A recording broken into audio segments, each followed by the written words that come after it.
I have two questions. If you were to continue the series, would you use the old 80s animation or redo every episode and make it more modern animation? I try to split the difference. You know what I mean? If you're doing G1 or something that references G1, it ought to keep some of that flavor to it. You know, what's the point, you know? I would love to take the best of the technology you have now and the in-betweening and the morphing. You know, like when I was watching Five Faces, I was thinking it just wouldn't be that hard to like fully animate this out and do new scenes, but I wouldn't try to do it, you know, 3D CG. I mean, if you're gonna do that, then you might as well do live action movies.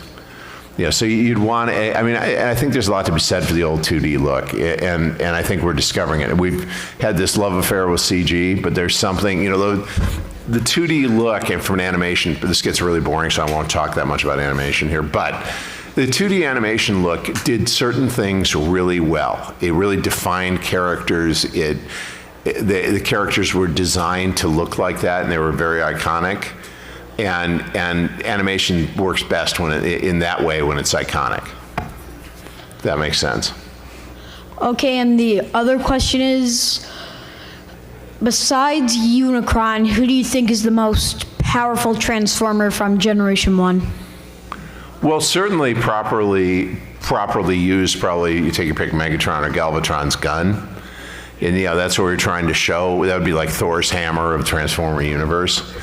And I think it kind of has to be. But it depends a little bit on how you define power. As far as like, you know, destruction, that'd probably be it. As far as armor class. Strength. Yeah, well, I mean, if I were taking armor class, I'd take a look at Trypticon.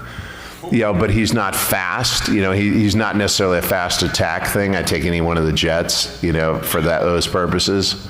You know, what Cyclonus or the sweeps could have turned into, except they didn't have a lot of kill power, but they were very quick and they could hit you in places you didn't want to. I was telling people last night, tell me if this is getting boring, but last night I was working with a guy named Gary Gygax who created Dungeons and Dragons at that point. Okay, so these guys know who he was.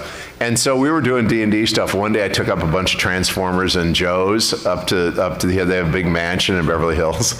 And we were literally making miniature rules, and we had to think about stuff like, okay, what's the kill power of Megatron's gun? You know, how fast does Starscream really move? You know, how fast does Optimus go in semi mode? And my theory has always been almost any Decepticon is more destructive than any Autobot, you know, in a similar mode. And the Autobot's strength comes from their unity and from the fact they actually cooperate and work like a team, whereas most of the Decepticons would happily stab each other in the back and, you know, leave the battle if they thought they could steal Energon and get out without getting hurt. And, you know, their lack of cohesion. And that's kind of how I think about evil. I mean, the only reason good wins is, yeah, because, you know, one for one, most evil people are incredibly effective and can do a lot of damage, but the unity of good people, you know, kind of is why we're still here talking. You've got it down. You need to write a new movie. Yeah, G1 reboot. Yeah. That would be a fun thing to do. We have Bumblebee too. Yeah, there we go.